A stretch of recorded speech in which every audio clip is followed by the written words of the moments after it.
Sabda. Halo semuanya, semua penonton Arnoldus Jansen Podcast. Nah, kali ini kami hadir kembali nih dengan narasumber yang luar biasa. Ini adalah tokoh penting nih di Gembala yang Baik, di Gereja Gembala yang Baik Surabaya. Siapakah dia? Oke, saya boleh minta Bapak untuk memperkenalkan diri dulu, Pak? Ya, terima kasih Mbak Monik. Saya Tarsisius Sunarto dari lingkungan Tadeus 3. Oke. Sebagai apa Pak di GGB? Sebagai subseksi pemandu umat. Oke. Nah, mungkin teman-teman sekalian yang lagi nonton ini sering melihat Pak Narto ya, lebih sering dan lebih kental dipanggil Pak Narto ya Pak, Iya, betul ya betul, Pak ya. ya. Beliau ini yang sering menghadapi problem-problem umat saat misa ya Pak ya. Banyak hal yang sering terjadi ya Pak ya. Iya, kadang-kadang ada. Ada hal yang harus dihadapi gitu. Oke. Nah, sejak kapan nih Pak, kalau boleh tahu Bapak menjadi ketua seksi pemandu umat? Mulai tahun 2018 saya. Wah, berapa tahun ya Pak berarti? Ya, ini mau 5 tahun. Oh, 5 tahun. Iya. Kok kuat Pak? Tapi sebelumnya saya itu dulu juga sudah sering terlibat ya untuk pemandu umat sebelum saya di Kasub seksi itu. Dulu kan saya di asisten imam, jadi sering terlibat untuk mengatur asisten imam juga dulu waktu itu untuk tugas-tugas di titik mana, sehingga pada saat saya ditunjuk menjadi Kasub seksi pemandu umat itu ya sudah punya Gambaran gitu ya. sudah punya dasar-dasarnya seperti itu. Oke, baik. Sulit nggak Pak jadi ketua seksi pemandu umat ini? Menurut saya nggak sulit ya, karena yang penting kan saya mau mempelajari apa sih sebenarnya tugas-tugas sebagai Kasub seksi pemandu umat. Jadi dari situ saya pelajari sehingga saya bisa menjalankan tugas ini dengan baik, terutama karena bisa bekerja sama dengan semua ketua lingkungan, itu yang utama itu. Karena pemandu umat ini kan dari lingkungan. Jadi, seperti itu. Berarti semua lingkungan itu bisa bertugas gitu ya Pak ya? Iya, betul sekali.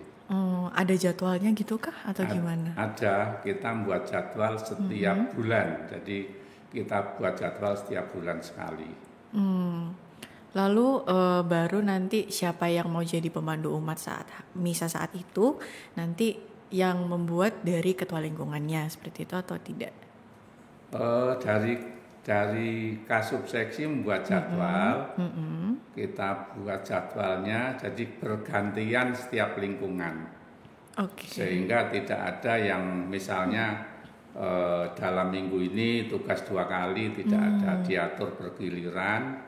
Kita atur supaya bergantian dan jarak waktunya itu juga teratur antara lingkungan satu dengan yang lain, seperti itu. Oh, berarti semua lingkungan pasti dapat tugas gitu Iya, ya Pak ya? pasti, iya. Oke, siap. Nah, mungkin Bapak juga bisa sharing nih Pak buat saat ini. Kira-kira apa aja yang sudah Bapak lalui, mungkin sukanya atau misalnya hambatan-hambatan yang terjadi saat Bapak menjadi pemandu umat atau bahkan saat menjadi ketua subseksi pemandu umat ini. Kalau sukanya itu ya kita bisa melayani umat ya, melayani seluruh umat di paroki Gembala yang Baik. Kemudian dengan menjadi subseksi pemandu umat ini kan melayani umat sehingga semakin banyak teman dan kenalan. Ketua lingkungan semua sudah pasti menjadi rekan kerja. Kemudian juga umat di lingkungan-lingkungan semakin banyak yang kita kenal, saling mengenal. Jadi senang bisa menyapa, melayani, itu seperti itu senangnya. Semakin banyak teman-teman. Oke. Kalau hambatan itu yang saya alami pernah ada lingkungan tuh yang jadwal tugas dia lupa ya. Jadi aduh kok lupa ini, dia harus mencari pemandu mat volunteer pengganti dadakan. Itu pernah terjadi sekitar 3 kali ya, terjadi lingkungan itu lupa tugas ya. Kemudian hambatan yang kedua, kadang pemandu mat ini datangnya terlambat ya. Sudah belum pernah tugas, datangnya terlambat, jumlahnya kurang, kemudian yang ditunjuk sebagai koordinator tidak ada. Itu yang juga menjadi kendala, sehingga kita harus membriefing dadakan. Dan efeknya apa? Efeknya pada saat tugas sudah dijelaskan, tetapi terjadi miskom, gitu ya? Masih ada itu terjadi seperti itu hambatannya. Kemudian hambatan yang kedua, kadang-kadang saya diinformasi, ditelepon, oh nanti petugasnya kurang, tolong dicarikan tambahan petugas. Seperti itu ada, itu nggak ada masalah. Kemudian ada juga yang minta tukar tugas ya. Ini kalau ngasih tahunya jarak jauh, waktunya masih ini nggak ada masalah. Saya tinggal mengatur dengan lingkungan yang lain dengan jam tugas yang sama, sehingga lebih mudah. Dan ini juga bisa terlaksana dengan baik karena saya bisa berkomunikasi dengan ketua lingkungan itu dengan baik, sehingga saya ajak ganti tugas itu nggak masalah. Cuma kalau minta tugasnya itu mendadak, itu yang kesulitan. Saya nggak bisa berbuat apa-apa seperti itu. Mau nggak mau ya cari tenaga volunteer seperti itu yang jadi hambatan. Kemudian juga hambatan itu ya kadang juga menerima saran, masukan, ya semacam kritik, itu nggak masalah. Kalau saya terima saja. Kalau memang kritik itu membangun dan benar, saya akan tindak lanjuti. Tapi kalau kritik itu sepertinya hanya pemikiran individu yang sulit diterapkan, saya tidak akan laksanakan seperti itu. Jadi tetap saya terima, tidak langsung saya nggak bisa, enggak seperti itu. Berarti terbuka ya Pak? Iya, terbuka. Tadi kan Bapak sempat mention juga itu ada pemandu umat yang kadang-kadang suka telat. Nah, biasanya kalau pemandu umat itu berapa lama sebelum misa sih harus datang Pak biasanya? Idealnya itu kalau untuk perayaan Minggu biasa ini 1 jam sebelumnya idealnya. Kenapa harus 1 jam sebelumnya? Karena kan butuh yang namanya briefing, ya, pembagian tugas, kemudian menyiapkan sarana-sarana yang dibutuhkan. Nah, itu seperti itu. Kalau nggak lebih awal nanti yang repot dia nggak bisa briefing. Terus kalau ada yang baru juga kita tidak bisa mengajari ya. Karena ada yang perlu dilatih sampai ditunjukkan tempatnya. Kamu tugasnya di sini loh. Nanti seperti ini, lewat sini, ada yang seperti itu. Nah, kalau datangnya lambat kan seperti itu. Kemudian kenapa harus datang lebih awal, 1 jam sebelumnya? Nah, kita ini kan pemandu umat itu kan pelayan, melayani umat. Pelayan itu kan harus lebih awal daripada umat. Masa umat yang dilayani sudah datang, pelayannya belum datang. Terus nanti yang melayani siapa? Secara umum logika, seperti itu ya. Kemudian kalau untuk hari besar seperti Natal, Paskah itu 2 jam sebelum misa. 2 jam sebelum misa. Karena kan kalau 1 jam itu umat biasanya sudah penuh dalam gereja, seperti itu. Kalau misalnya ya Pak, waktu misa besar itu, atau misalnya misa krisma mungkin, atau komuni pertama dan lain-lain, itu biasanya petugasnya seperti apa Pak? Dibagi juga atau volunteer atau bagaimana? Kalau komuni pertama ini yang saya alami selama ini kan di jamnya tersendiri ya. Sehingga petugasnya juga dari panitia komuni pertama. Jadi bukan dari pemandu umat, karena dia di jamnya lain, tidak pada saat jam misa bersama umat. Ya. Termasuk krisma ya. Krisma baru kemarin itu jamnya bareng umat. Kalau tidak bareng umat, petugasnya ya dari panitia Krisma sendiri, seperti itu. Kalau misa besar yang lain, Pak? Misa besar kita libatkan sesuai jadwal pemandu umat. Hanya menambah jumlah personilnya. Karena kan misa besar itu kan ada tenda ya, tenda. Nah, itu yang perlu menambah personil seperti itu. Oke, Pak. Nah, Pak, untuk menambah personil ini kan kayaknya agak sulit ya, Pak ya. Apalagi banyak umat yang kalau misalnya jadi pemandu umat tuh takut, kayak sulit atau susah harus melayani umat yang lain, belum lagi ada problem-problem gitu. Sebenarnya tugas utamanya pemandu umat itu apa aja, Pak, kira-kira waktu misa? Tugas pemandu umat waktu misa yang pertama adalah menyambut umat ya. Umat yang hadir itu perlu kita sambut, kita sapa itu di depan pintu gereja. Tujuannya apa? Supaya umat ini juga merasa senang ya, ada yang menyambut.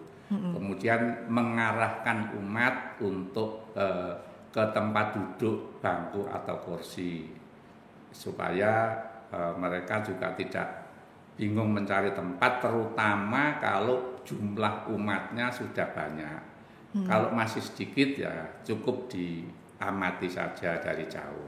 Tapi kalau sudah banyak kan harus diarahkan supaya dia juga tidak ini saya duduk di mana, seperti itu. Kemudian tugas berikutnya ya ada tugas mengantar persembahan, ada tugas kolektan, kemudian mendampingi romo atau asisten imam saat membagikan komuni. Jadi tugas utamanya itu sebenarnya untuk pemandu umat. Juga ada lagi tugas misalnya ada umat yang tiba-tiba sakit atau mau pingsan atau apa, ini juga pemandu umat bisa membawa umat yang sakit itu ke poli kesehatan. Kemudian juga kalau ada anak-anak kecil yang ramai atau berkeliaran, ini juga wajib untuk mengarahkan supaya anak-anak ini orang tuanya bisa menjaga biar tidak mengganggu kekhidmatan misa. Seperti itu tugas-tugasnya sebenarnya, tugas utamanya. Ya. Baik, Pak. Nah, dari tugas-tugas itu yang mungkin selama ini Bapak alami ya, Pak ya, itu apakah ada problem atau masalah-masalah yang terjadi mungkin saat misa gitu dan harus ditangani oleh pemandu umat, Pak? Pada saat tugas seperti itu, ini pada saat penerimaan komuni ya, ini pernah terjadi ini di belakangan ini ya. Pasti minggu yang lalu sama minggu sebelumnya itu ada umat yang menerima komuni itu tidak langsung dimakan, tetapi dibawa ke tempat duduk. Itu kemarin juga pemandu umat sudah kita jelaskan. Kalau ada umat yang menerima komuni tidak langsung dimakan, itu harus ditegur atau diarahkan atau diomongin dia gitu dikasih ya. tahu supaya langsung dimakan. Jadi sudah kita pesan seperti itu. Tapi ya dalam kenyataannya kemarin masih terjadi dan pemandu umat memang melaksanakan tugas itu untuk menegur umat yang menerima komuni tidak langsung dimakan. Oke. Kalau misalnya Pak itu kan berkaitan dengan hosti ya Pak ya. Iya. Kalau yang lain misalnya kalau misalnya hostinya jatuh gimana Pak saat penerimaan komuni? Kalau hosti jatuh itu pemandu umat bisa mengambil kemudian memberikan kepada romo atau asisten imam atau hosti tersebut langsung dimakan oleh pemandu umat, itu juga bisa seperti itu. Oke, paham. Mungkin apakah ada masalah yang lain Pak? Mungkin berkaitan pakaian mungkin atau misalnya umat-umat yang terlambat dan lain-lain mungkin Pak? Ya, ini yang perlu saya sampaikan mengenai syarat-syarat pemandu umat ya. Di syarat pemandu umat itu kan yang pertama sudah dibaptis secara Katolik, sudah menerima komuni pertama, kemudian dalam keadaan sehat, ya, fisiknya sehat, kemudian dia harus bersikap ramah terhadap semua orang, bisa bekerja sama. Ya, kemudian juga bersedia menerima kritik dan saran. Jadi kalau dikritik juga tidak boleh emosi, harus diterima. Seperti itu. Kemudian juga satu kata di dalam melayani. Jadi jangan aku nggawe cara sendiri. Ya, makanya perlu ada briefing tadi. Dari briefing itulah mendapatkan satu kata supaya nanti dalam tugas itu semua sepakat seirama seperti itu. Oke Pak, baik Pak. Yang berikutnya untuk masalah pakaian tadi ya. Jadi saya menggambarkannya begini kan, di situ saya jelaskan juga harus berpakaian rapi dan sopan. Ya. Sopan itu seperti ini. Kita ini kan sering ya diundang ke dalam satu pesta ya. Pesta perkawinan, pesta ulang tahun, atau pesta yang lain. Itu bagaimana kalau kita diundang pesta? Pasti kita akan menyiapkan pakaian yang paling bagus ya, atau kalau nggak paling bagus ya, yang layak lah dilihat oleh yang mengundang. Kan seperti itu. Bagaimana kita menyiapkan pakaian yang pantas rapi ya, nah iso yang paling api. Kalau bisa beli baru ya, ada loh yang seperti itu. Mungkin ini yang nonton banyak yang beli baru juga ya Pak ya. Itu kita diundang pesta. Nah, pada saat kita Ekaristi ini kan kita diundang pesta. Siapa yang undang pesta? Tuhan Yesus sendiri, ya toh? Diundang Tuhan Yesus sendiri. Masa yang mengundang Tuhan Yesus kita pakaiannya ala kadarnya, ya kan harus pakaian serapi mungkin, sebagus mungkin, selayak mungkin, kemudian sopan. Ya. Apalagi sebagai pemandu umat, ya pemandu umat ini kan berjalan ke sana kemari, ya toh, melayani umat, bisa ke depan, ke belakang, melayani. Itu kan dilihat oleh semua umat. Kalau dilihat semua umat, ini pemandu umat kok pakaiannya seperti ini, tidak memakai sepatu, nah kan menjadi batu sandungan kalau dia seorang petugas kok seperti ini, apa layak? Umat bisa seperti itu menilainya, gitu loh. Jadi itu mengenai pakaian sopan itu kita menggambarkannya seperti itu. Kita diundang pesta oleh Tuhan, ayo kita berpakaian yang benar-benar layak seperti itu. Maksudnya berpakaian sopan itu seperti itu. Masih juga kadang tidak memakai sepatu, padahal kita sudah himbau di petugas pemandu itu harus memakai sepatu. Kan hanya saat tugas saja, mungkin kalau nggak tugas ya silakan. Bebas ya Pak ya. Seperti itu.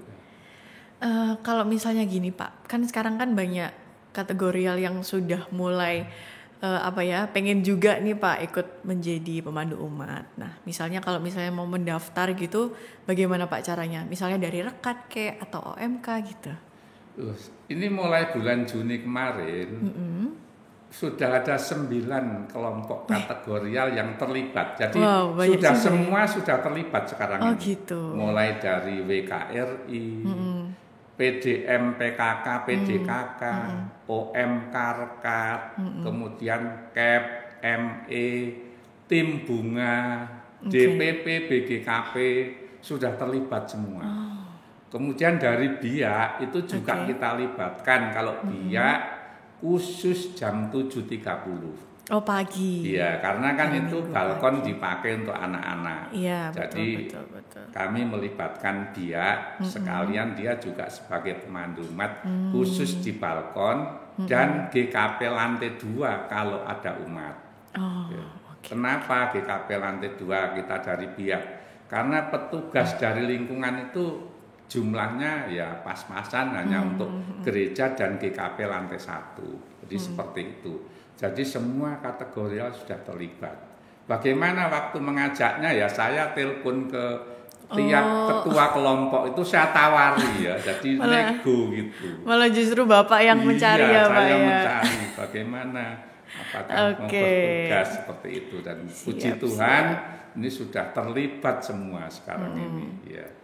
Oke, kalau misalnya ada umat nih Pak yang nggak tahu mau caranya pengen gabung gimana, bisa langsung hubungi Pak Narto mungkin ya? Kalau umat ya harusnya ke ketua lingkungan ya tapi. Iya, jalurnya ketua lingkungan kalau berarti ingin bertugas sebagai pemandu umat. Iya. Oke, baik. Berarti ke ketua lingkungan dulu ya Pak ya kalau mau ikut. Iya. Oke, siap. Nah, terakhir nih Pak, kira-kira apakah Bapak ada himbauan buat umat GGB untuk supaya saat misa nih terjadi kelancaran dan ketertiban gitu Pak? Gimana Pak? Ini kan yang saya lihat dan menjadi kendala umat di GYB itu masih ada yang terlambat ya. Kalau bilang banyak nggak ada yang terlambat. Setiap misa selalu ada yang terlambat sampai setelah bacaan Injil pun masih ada umat yang datang. Ini salah satu kendala sehingga kalau bicara ketertiban ini pasti mengganggu ya, mengganggu. Kalau himbauan saya ya umat itu kalau bisa hadir tidak terlambat, harus mempersiapkan diri. Misa itu kan 1 minggu sekali toh, bukan tiap hari. Mosok nggak bisa toh menyiapkan diri gitu loh. Terutama juga anak-anak kan, anak-anak itu sebenarnya mengikuti orang tuanya. Kalau orang tuanya mengajak, ayo kita siap-siap supaya nggak terlambat, pasti ngikut seperti itu. Jadi itu yang menjadi kendala untuk selama ini yang saya amati masih seperti itu. Oke, baik, mungkin ada lagi Pak untuk himbauannya? Himbauan saya pada saat mendampingi komuni ya. Pada saat pemandu umat mendampingi komuni itu, pemandu umat itu harus fokus melihat kepada umat yang menerima komuni. Jadi jangan noleh sana, noleh sini. Jadi fokus. Tujuannya apa sih itu? Di melihat umat yang menerima komuni supaya tubuh Kristus ini langsung dimakan. Nah kalau tidak mengamati kan nggak tahu apakah ini langsung dimakan atau tidak, kan tidak tahu. Jadi seperti itu. Ini yang saya lihat kadang-kadang masih ada yang pada saat mendampingi itu tidak fokus, oleh sana melihat temannya, ya seperti itu. Sehingga kalau nanti ada yang tidak langsung dimakan tidak tahu. Nggak tahu, iya baik. Oke Pak. Baik, mungkin yang terakhir nih Pak, apakah ada pesan-pesan nih untuk mempromosikan kepada umat GYB supaya nggak takut dan mau nih jadi pemandu umat gitu Pak? Sebenarnya tugas pemandu umat ini kan tidak sulit ya, dan kalau menurut saya harusnya menyenangkan. Kenapa menyenangkan? Karena kita ini melayani umat yang lain ya, menyapa, melayani, harusnya senang ya. Kalau kita sebagai umat di lingkungan dilibatkan itu harusnya senang, bisa melayani umat yang lain. Kemudian nanti juga pasti akan tambah banyak teman ya, saling kenal ya. Kemudian untuk tugas ya nggak perlu takut loh, kan ada di briefing, dipandu, ditunjukkan ya. Bahkan dalam waktu dekat ini saya sudah membuat buku dan sebentar lagi akan rilis. Iya, selesai. Supaya untuk mempermudah pemandu umat di lingkungan. Ya. Oke, siap. Berarti baik, terima kasih Pak. Berarti teman-teman yang lagi nonton gak usah takut kalau misalnya jadi pemandu umat itu ya banyak senangnya juga ya Pak ya. Apalagi bertemu banyak orang-orang baru nih, seperti itu. Nah, baik teman-teman sekalian yang menonton, terima kasih banyak sudah menonton percakapan dan obrolan kita kali ini bersama dengan Pak Narto sebagai Ketua Subseksi Pemandu Umat ya Pak ya. Terima kasih banyak juga Pak Narto sudah mau hadir di podcast kami untuk menjelaskan banyak hal nih tentang pemandu umat. Baik, terima kasih teman-teman. Jangan lupa like, komen, dan subscribe. Salam dalam Sang Sabda. Dadah. Dadah Pak. Dah.